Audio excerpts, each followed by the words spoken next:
Dear students, welcome back to my YouTube channel. आज का ये video my English course book standard 9 का है, जिसमें हम chapter number 4.2 reading work of arts का हिंदी में स्पष्टीकरण देखेंगे।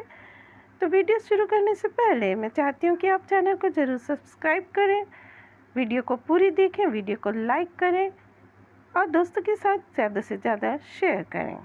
Let's start. Chapter number 4.2 Reading Work of Art. Syed Haider Raza. Syed Haider Raza, popularly known as Raza, was renowned Indian artist. Syed Haider Raza एक प्रख्यात भारतीय कलाकार थे। वे रज़ा नाम से लोकप्रिय थे। Simple geometric shapes, striking color combinations, captivating compositions. These are some of the characteristic features of his painting, and so are the colors blue and orange. सामान्य ज्यामिति, आकार, मनोहारी रंग, संयोजन, आकर्षक रचना उनकी पेंटिंग्स की विशेषताएं हैं, और उसी प्रकार नीला और केसरी दो रंग भी। You will find them in almost all his paintings. उनके लगभग सभी चित्रों में आपको इन दो रंगों का प्रयोग दिखाई देगा। None of his paintings depict lifelike human figures or copies of scenes from his environment. उनके किसी भी चित्र में सजीव मानव आकृति अथवा आपके आसपास के दृश्य का दर्शन नहीं आपको मिलेगा। His paintings belongs to the abstract style of painting. उनके चित्र abstract यानी अमूर्त रंगकृति की शैली में ही होते हैं। Such paintings are not inspired by any external figures. ऐसे चित्र किसी भी बाह्य घटना से प्रभावित नहीं होते हैं। They originate when the artist tries to peep into his own inner mind. ऐसे चित्र किसी भी बाह्य घटक से प्रभावित नहीं होते हैं, लेकिन कोई भी कलाकार या चित्रकार अपने अंतःकरण में झांककर देखता है तो उससे ही ऐसे चित्र तैयार होते हैं। जब कोई भी कलाकार अपने अंतःकरण में झांककर देखता है तो वो इस तरीके के चित्रों को बना सकता है।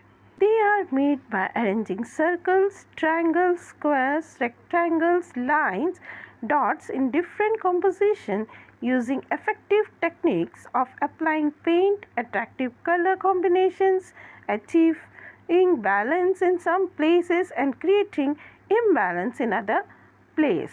ये चित्र गोल, तिकोने, चौकोर, आयत, रेखा तथा बिंदुओं के विभिन्न प्रकार के रचनात्मक आयोजनों तथा विभिन्न रंगों, आकर्षक रंग संयोजनों, क्षेत्र के स्थान के उचित संतुलन स्थापित करने तथा किन्हीं स्थानों पर असमानता दर्शाने जैसे प्रभावशाली तकनीक का उपयोग करके तैयार किए जाते हैं। Raza found his paintings through his study of Indian art and its heritage, culture, context and philosophy. रज़ा ने भारतीय कला और उसकी विरासत, उसके सांस्कृतिक संबंधों और दर्शन आदि के अध्ययन के द्वारा अपने चित्रों, अपनी कलाकृतियों का अनुभव किया है। His pictures seems to radiate peace and life at the same time. उनके चित्रों में एक ही साथ शांति और जीवंतता दोनों के दर्शन होने का आभास हमें मिलता है। We realize that the painting is visible from very deep thought. उनके चित्र देखकर हमें लगता है कि उनके द्वारा गूढ़ विचार प्रस्तुत किया गया है। Very few abstract paintings communicate with the viewer such much as Raza do. रज़ा के चित्र जिस प्रकार दर्शकों या रसिकों से संवाद साध सकते हैं, उस प्रकार की क्षमता बहुत कम एब्स्ट्रैक्ट चित्रों में होती है। Raza was born in small village in Madhya Pradesh. Raza का जन्म मध्य प्रदेश के एक गांव में हुआ था। He began to paint from the age of 12. जब उनकी उम्र 12 वर्ष की थी, तब से उन्होंने चित्रकला की शुरुआत की थी। He studied art at the चित्रकला महाविद्यालय at Nagpur and then at the J.J. School of Art in Mumbai. उन्होंने नागपुर के चित्रकला महाविद्यालय तथा उसके बाद मुंबई के J.J. स्कूल ऑफ आर्ट से कला विषय की शिक्षा प्राप्त की। Later, he went to France to study art. उसके बाद कला की शिक्षा प्राप्त करने के लिए वे फ्रांस गए। After a few years, he decided to settle in France. कुछ समय पश्चात उन्होंने फ्रांस में ही स्थायी रूप से रहने का निश्चय किया। His wife was French. उनकी पत्नी जो थी फ्रेंच थी।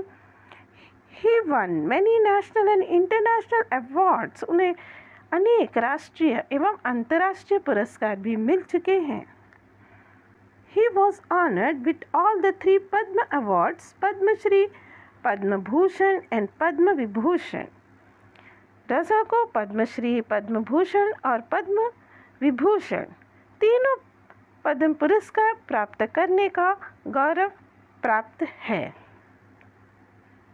With all the awards and honors, his paintings were exploring a spiritual, metaphysical part. इन सभी पुरस्कारों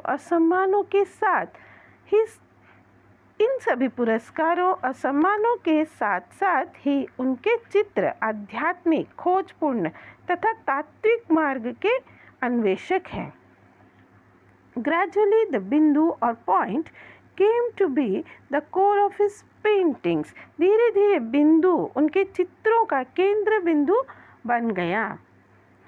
He described his work in these words: "My work is my own inner experience and involvement with the mysterious of nature and form which is expressed in color, line, space and light."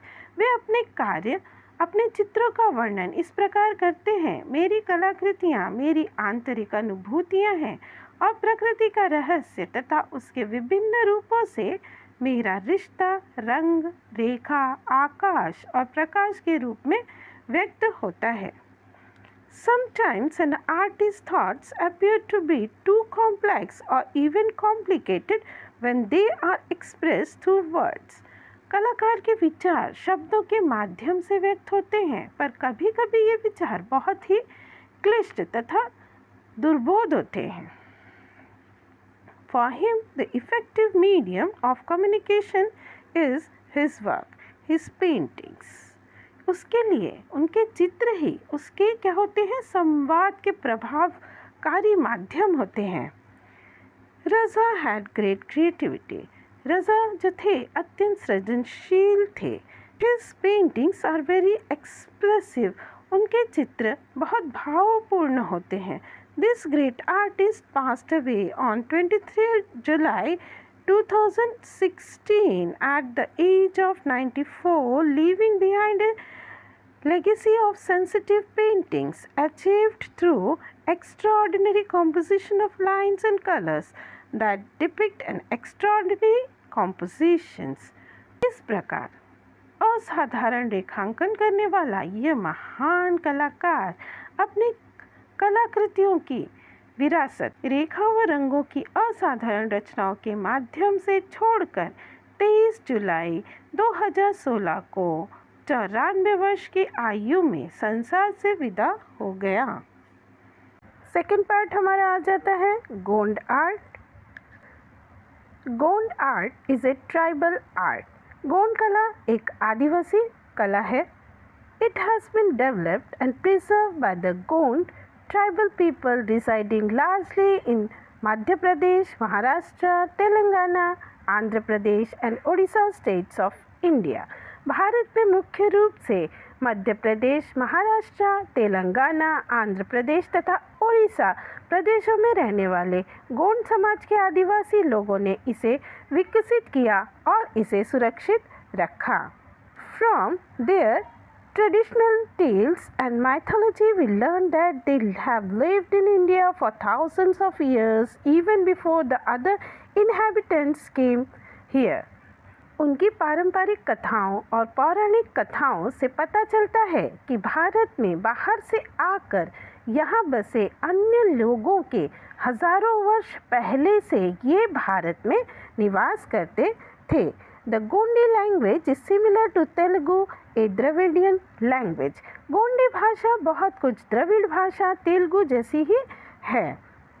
Gond art has spread mainly in central India. Gond कला मुख्य रूप से मध्य भारत में दिखाई देती है।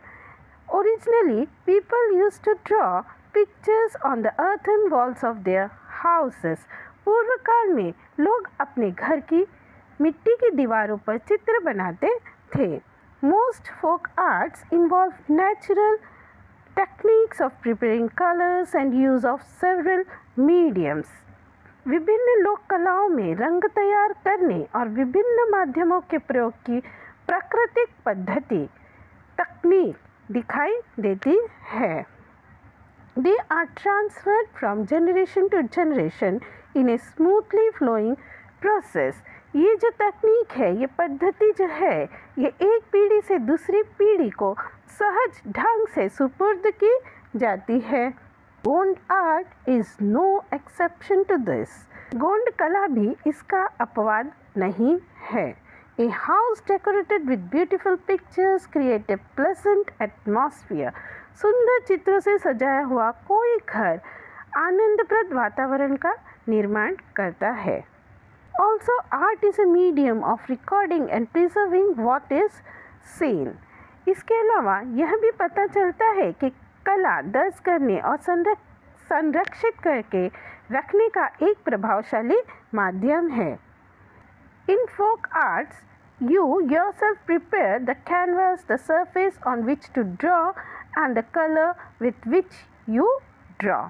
लोक कलाओं में आप स्वयं अपना कैनवस तैयार करते हैं, एक ऐसा पृष्ठभाग जिस पर आप चित्र उड़ने वाले होते हैं और जिसमें रंग भरने वाले होते हैं।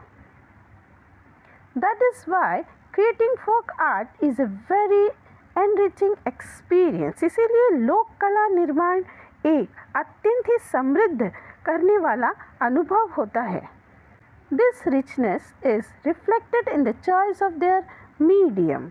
यह समृद्धि उनके द्वारा चुने गए माध्यम में दिखाई देती है।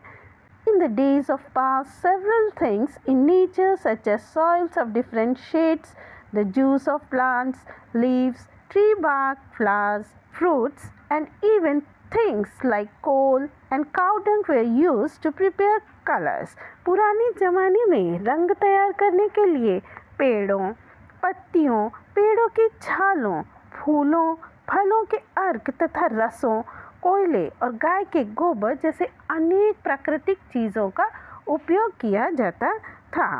The different colors, various textures and patterns were used। वर्षों से विभिन्न रंगों, विभिन्न पोतों यानी कपड़े की बनावट और आकारों का उपयोग किया जाता था, जिससे कला को एक प्रकार से सुबोध और सुलभ रूप प्राप्त होता था। The different colors, various textures and patterns were used years after years, lending a simplicity to the art। When we see these pictures, we realize that a picture drawn this way or the other can look equally beautiful। इसलिए इन चित्रों की ओर देखने पर ऐसा लगता है कि इस प्रकार अथवा किसी दूसरे ढंग से चित्र किए गए चित्र समान रूप से सुंदर दिखाई देते हैं। What a deep thought this art conveys and so easily। कितना गहन विचार ये कलाकृतियाँ देती हैं, कराती हैं हमें, और कितने ही सहज ढंग से करा देती हैं। In the Gond style of art, we see that the outlines may vary a little from artist to artist, but the design that fill it make the whole picture look lively and attractive। Gond कला की शैली जो है, गोंड कला की शैली में ऐसा दिखाई देता है कि चित्रों के बाहर रूपरेखा अलग अलग कलाकारों के अनुसार थोड़ी थोड़ी बदलती जाती है, पर उनके अंदर की जो डिज़ाइन होती है, जो डिज़ाइन की नक्काशी होती है, समूचे चित्र को सजीव और आकर्षक बना देती है।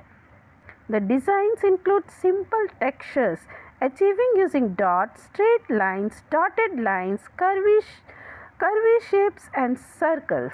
डिज़ाइनों में बिंदियाँ, सीधी रेखा, बिंदुदार रेखाओं, गोल आकार तथा वृत्त का समावेश होता है. Special attention is given to the choice of various colors so that the total effect is amazing and beautiful. इनसे निर्मित होने वाले सीधे साधे आकारों में अनेक प्रकार की नक्काशियाँ तैयार होती हैं. विभिन्न रंगों के जो उपयुक्त चुनाव पर विशेष ध्यान दिया जाता है, जिसके कारण समूचे चित्र का परिणाम अत्यंत मोहक और सुंदर होता है. In today's age of commercialization, many men have taken up Gond art. आज के व्यवसायीकरण के ज़माने में अनेक पुरुष गोंड कला आत्मसात करने लगे हैं.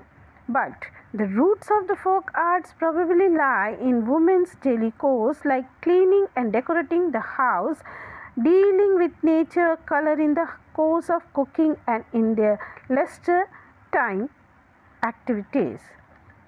पर लोक कला की जड़ें संभवतः केवल स्त्रियों के दैनिक जीवन की स्वच्छता, गृह सज्जा, खाना बनाते समय काम में आने वाले प्राकृतिक रंगों और फुर्सत के समय उनकी विभिन्न रुचियों में निहित है. तो यहीं पर हमारा जो chapter number 4.2 reading works of art का हिंदी में स्पष्टीकरण समाप्त होता है. तो thanks for watching the video.